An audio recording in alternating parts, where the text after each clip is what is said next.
Boa noite a todos. Eu havia falado em outro momento que nós iríamos aprofundar agora na apostila 8. E a apostila 8 fala sobre dar continuidade à teoria geral do Estado no âmbito do direito internacional. E a primeira coisa que nós devemos observar é a questão da comunidade nacional e a população.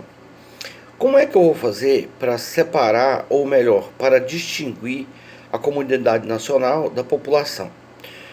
A população, eu quero começar com a população, que é mais evidente.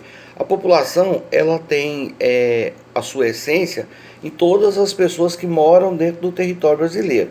Todas as pessoas que moram dentro do território brasileiro, elas fazem parte da população. Isso exclui, então, os, é, os estrangeiros que estão aqui a turismo, né? Os estrangeiros que estão aqui a turismo não se enquadram na definição que nós temos de população. Já a comunidade nacional é todas aquelas pessoas que se unem por vínculos nacionais no mundo inteiro. Bom, isso significa então que Sheliane é brasileira, ela mora hoje nos Estados Unidos, então ela faz parte da população americana, mas ela faz parte da comunidade nacional brasileira. Tanto assim é que Sheliane vota. Na época da eleição, ela procura a embaixada ou o consulado do Brasil lá nos Estados Unidos e vota. Então, assim que nós vamos separar a comunidade nacional de população. População são todas as pessoas que vivem no Brasil e que aqui se fixaram. Aqueles que vieram por trabalho, aqueles que estão a serviço, aqueles que fazem, todos eles fazem parte da população. Já quanto à comunidade nacional, fazem parte os brasileiros que estão aqui no território nacional e também fora dele, onde eles não perderam o vínculo. Por que que eu estou falando sobre isso? Porque logo abaixo nós vamos falar de nacionalidade. Então, o que nós chamamos de nacionalidade é o vínculo político que o cidadão tem com outro Estado. Então, ele passa a ser cidadão daquele Estado, ele passa a ter vínculo político com aquele Estado quando ele investe na sua nacionalidade. Lembrando que pessoas jurídicas e empresas não podem fazer usufruir dessa questão da nacionalidade, né? Bom, também vale lembrar que nós temos alguns embates com relação a essa questão da nacionalidade.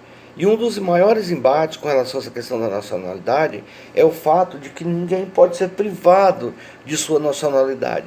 Bom, então Sheliane é brasileira, ela se mudou para os Estados Unidos, num determinado momento ela resolveu então se desvincular do Brasil e se naturalizou americana.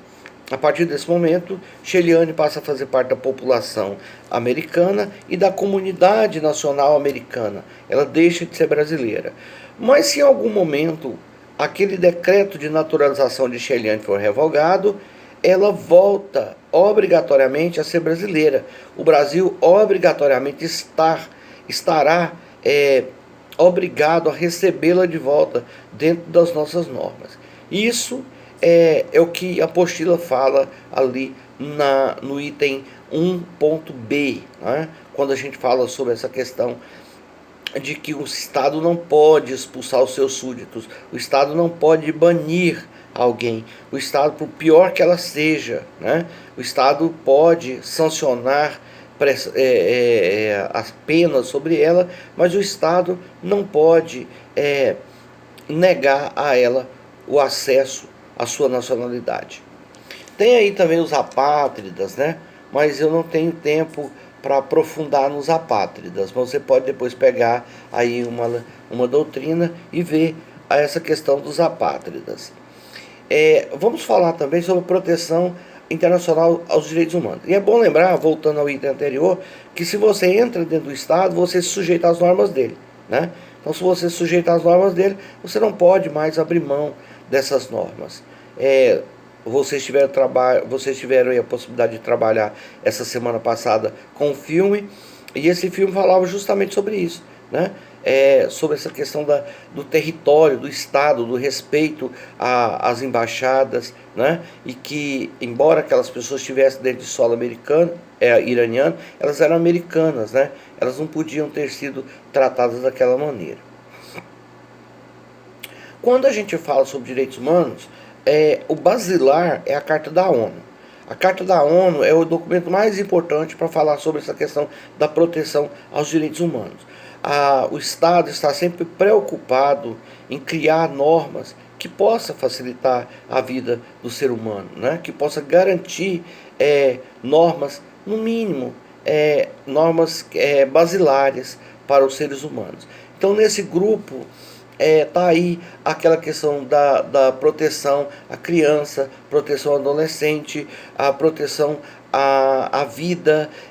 O Estado não pode aplicar a pena de morte a alguém sem antes oferecer a ela todos os princípios. Deve haver o respeito à ampla defesa e o contraditório, mesmo em países como a China, por exemplo, que adota a pena de morte, Estados Unidos que adota a pena de morte. Essas pessoas, elas estão protegidas por normas, né? Normas essas que vão cuidar de garantir a elas o mínimo de proteção no caso de um processo. Nós vimos inclusive brasileiros que foram submetidos à pena de morte fora do Brasil, e é claro que nesses casos havia ali uma preocupação se todos os princípios foram observados, se aquelas pessoas tiveram o direito de se defenderem. Então, as pessoas, por mais que elas tenham o direito, por mais que o Estado tenha o direito de aplicar a pena de morte, as pessoas, as organizações internacionais estão preocupadas para saber se todos os princípios foram respeitados antes da aplicação da pena, né?